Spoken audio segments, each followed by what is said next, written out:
Right now on WFAA News at 4 o'clock, the Trump administration is hoping Iran will come to an agreement on a new peace deal, but it's not clear how close the two sides really are. And in the meantime, gasoline prices are still stubbornly high. Also, shock and heartbreak in Carrollton after a deadly shooting. Why the local Korean community says this tragedy is unlike anything they've ever faced. But first, North Texas saw a couple of showers to start off the day. You can see it was dark and gray over downtown Dallas from our tower cam this morning.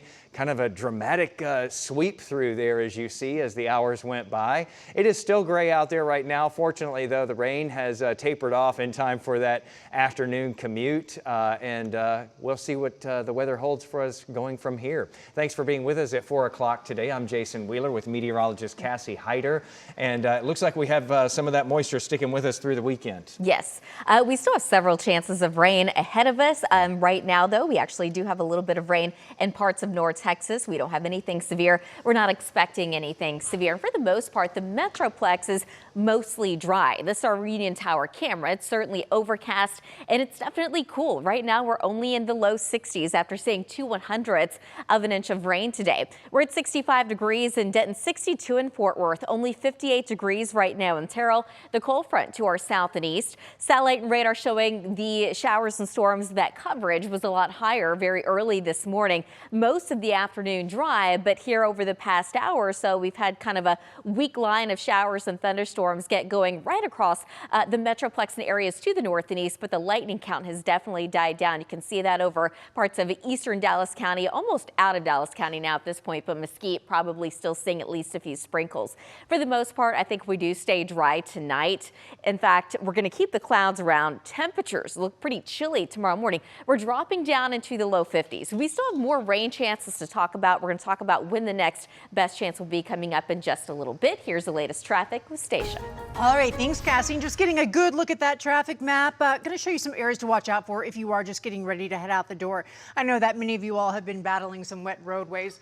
So we were watching a situation in Plano, right there in Collin County, along 75 southbound at Parker. It looks like, though, honestly, it's cleared. You do have a couple of vehicles still on the shoulder on the northbound side, but this southbound backup, we had one lane that was blocked. So this backup should be starting to pan out shortly since it looks like they just opened up all of those lanes. It looked a lot different about 5 minutes ago. Also, letting you know in the Mansfield area along US 287, it looks like you have an accident affecting the northbound lanes there, and that's causing a big backup for traffic that's heading away from Midlothian, more toward Tarrant County. And just checking out that radar. So if you are heading out now, you're still going to hit some rain if you're right around the Mesquite Mall Springs area. Looks like you do have traffic slightly slower through Mesquite, like we typically see, and some wet roadways along 635 there at Lake June. You can see it is still damp from those showers. So if you're starting your commute right now, that's just something to keep in mind as you're heading out. Don't forget, you've got another night of full closure along I-28 England Drive. This is the last night that's happening as part of the Southeast Connector project. Jason?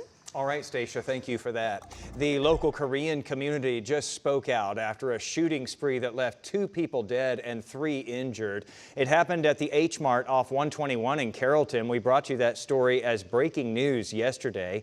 Our Mitty Hicks is hearing from civic leaders and community members alike as that shooting continues to send shockwaves through the Korean community here. Well, right now, this area looks much different than it did yesterday at this time. Today is a day of mourning. There's a growing memorial at the Korean Association of Dallas, and at that memorial, there's a sign that reads, "May the deceased rest in peace." So we've been working all day to learn more about the victims, but police aren't releasing much because they're waiting to notify family members. People a part of the Korean community here in Carrollton that we spoke to say they're tight-knit, to the point that those we spoke to say they know the victims, but they're respecting the police's investigation. Part of that close community did speak today during a news conference about how the shooting has impacted them. We are all emotionally connected to the community and to ties to these people. And almost everybody knows everyone that was involved. And it's shocking, it's being desensitized that there's so much crimes out there.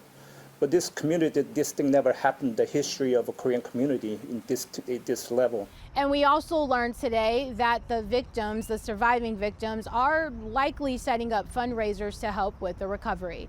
In Carrollton, I'm Mitty Hicks. Dallas police are investigating two separate overnight shootings in Deep Ellum. The first one happened around 10:30 last night on Commerce Street near Malcolm X Boulevard. 5 people were found shot when police arrived on that scene, but all of them, thankfully, are expected to recover. Now, while officers were responding to that shooting, another call came in from nearby Elm Street. There, a security guard had been shot as he tried to break up a fight. That guard rushed to a hospital where he later died. Coming up in just a little while on WFAA News at 5 o'clock, our Richard Solomon is getting reaction from those who live nearby and how the Deep Ellum Foundation is addressing this latest wave of violence. As the war with Iran continues, the Trump administration is pushing for a possible peace deal while warning that military action could ramp back up if those talks fail. The White House says negotiations are underway right now, but Iranian officials appear far less optimistic. They say that key issues like nuclear weapons are not even on the table right now. Both sides are exchanging messages, though, through mediators in Pakistan, but so far no agreement has been reached. Meantime, tensions remain high there in the Strait of Hormuz, where U.S. forces have shifted to a more defensive posture and recently disabled an Iranian oil tanker that failed to comply with their warnings. The ongoing standoff, meantime, continues to drive up global energy costs, with gasoline prices in the U.S. climbing above $4.50 a gallon on average as of this afternoon. Take a look here. Nationwide, drivers paying $4.53 a gallon. Texas is sitting at $4.04 a gallon, as usual, a little lower than what we see in the national average. And here in North Texas right now, we're paying on average about $3.98 per gallon. Ted Turner, the media pioneer who founded CNN, the first 24-hour cable news network, has died at the age of 87. Turner is widely considered an innovator for television, building a global media empire that once included TBS, TNT, and the Cartoon Network, while also owning the Atlanta Braves and the Atlanta Hawks, and of course, CNN as well. He later became a philanthropist, pledging $1 billion to the United Nations. Turner was married 3 times, including to actress Jane Fonda from 1991 to 2001. He is survived by 5 children, 14 grandchildren, and 2 great-grandchildren.